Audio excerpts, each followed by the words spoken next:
El Salvador is now known as one of football's traditional giants.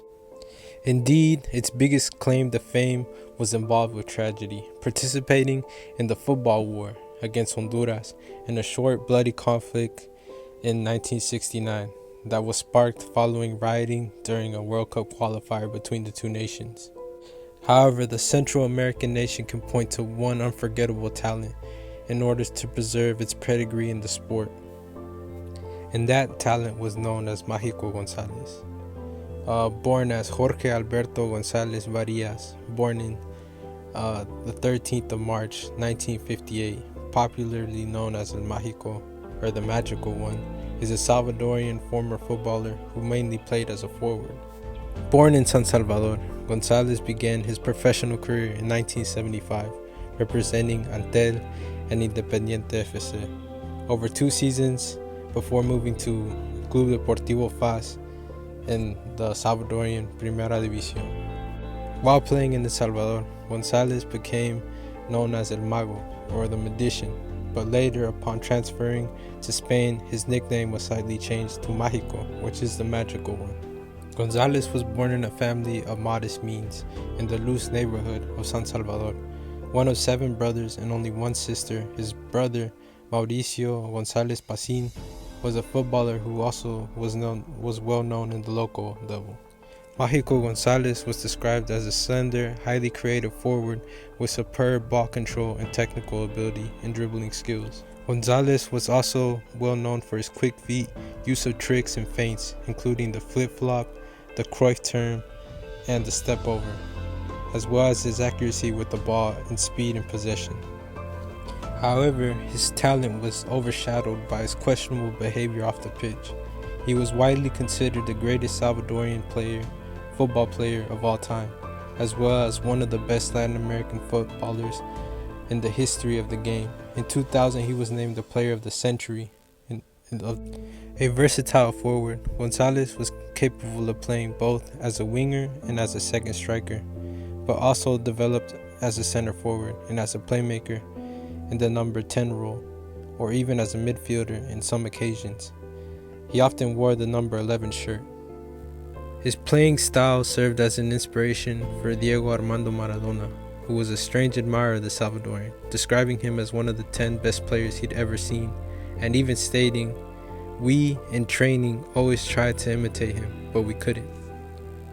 During his playing career, Atlético Madrid and Cádiz Fútbol Club became interested in acquiring González in 1982. Despite the Colchoneros having a higher profile, he signed with the Andalusians. His first game in Spain came in a friendly against Barca de la Florida, while his Segunda División debut was on the 5th of September 1982 in a 1-1 draw with Real Murcia, scoring in the process. He became a fan favorite thanks to his dazzling moves and goals, but was also notorious for his love of nightlife, and his sleeping habits were also brought into question. Despite all these bad habits, Mágico kept the fans enjoying and endeared with his on-field abilities, and they overlooked his minor indiscretions. He finished his first season with 33 games of scoring 14 goals in the process as he promoted his team. In 1983 and in 1984, Cádiz traveled to the United States to play. In the first year, it was González who was the principal attraction, but in the following year, the team was joined by FC Barcelona and its superstar Diego Armando Maradona, who later claimed that the Salvadorian was without a doubt amongst the greatest 10 players that he had ever seen play in his life. His debut in the top division came on the 11th of September in 1983 in a 1-3 loss against the same opponent, Real Murcia, and the club was immediately relegated after that. Despite this, interest from French club PSG, Italian sides Atalanta, Fiorentina, and Sampdoria arose, but González opted to stay in Cádiz. His stay was somewhat short-lived. However, he was transferred to Real Valladolid in 1985 and during the January transfer window due to problems with the manager Benito Giaunet. He did not get along at Valladolid, where his professional life was tightly controlled, and after playing in just 9 games, he returned to Cádiz exactly 1 year later. As a precaution against his partying, his contract was reputed to have contained a clause stipulating he was to be paid $700 US per game played and none for the ones he missed. After several coaching changes, González was finally able to shine again in Cádiz under Victor Espárrago, still competing in a further 4 top-level campaigns.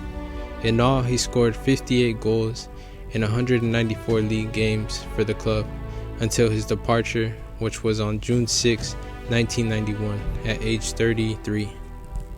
González returned to El Salvador and FAS after Atalanta again failed to garner his services. He stayed with the team until 1999, when he retired to begin coaching as an assistant in Houston, Texas. After a short stint in the US, he returned back to his homeland. During his international career, many critics and journalists say that if González had been Argentinian or Brazilian, he would have ranked amongst the best players in the world, alongside Maradona and Pelé. He received the first of his 62 caps for El Salvador in December 1st, 1976, in a World Cup qualification match against Costa Rica. He was also instrumental in leading the nation to the 1982 FIFA World Cup, the second time in its history, where he appeared in all 3 group stage matches, including a 10-1 loss against Hungary. González represented his country in 31 World Cup qualifiers and scored a total of 21 goals in full internationals. González was already a favorite in his native El Salvador, when at 24, during the 1982 World Cup, it gave him an opportunity to show off his talents on a global stage in front of millions of people. It is fair to say that El Salvador's hopes of success in Spain were modest. To start with, they sent a squad of 20 players to the finals as a cost-cutting initiative, while the day before the opening clash against Hungary, the side was unable to train as the FIFA allocated balls were stolen from them. Hungary was pitiless, running out 10-1 winners to record the biggest scoreline in World Cup history.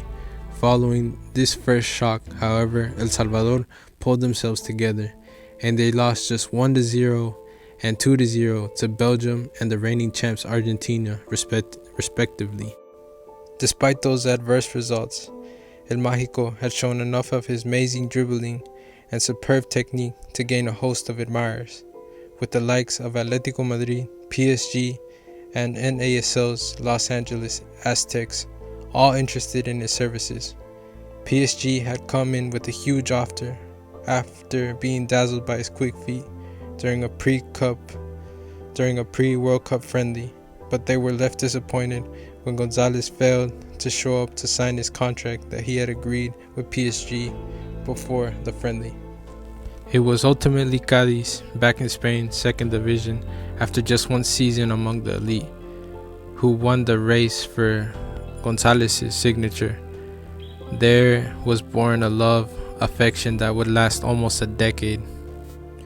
El Mágico scored 15 goals to help the Andalusians seal promotion, becoming an instant fan favorite. His signature move, La Culebrita Machateada, a persecutor of the Elástico, so loved by Ronaldinho, which left defenders across Spain looking very foolish indeed when they confronted him. In 2001, Cádiz honored González with a testimonial match, with the proceeds going to the victims of the recent earthquake in El Salvador. In 2003, the Salvadorian National Assembly gave González the government's highest honor, the Hijo Merecísimo, and renamed the national stadium the Flor Blanca after him. On August 28, 2004, another testimonial was played in his honor.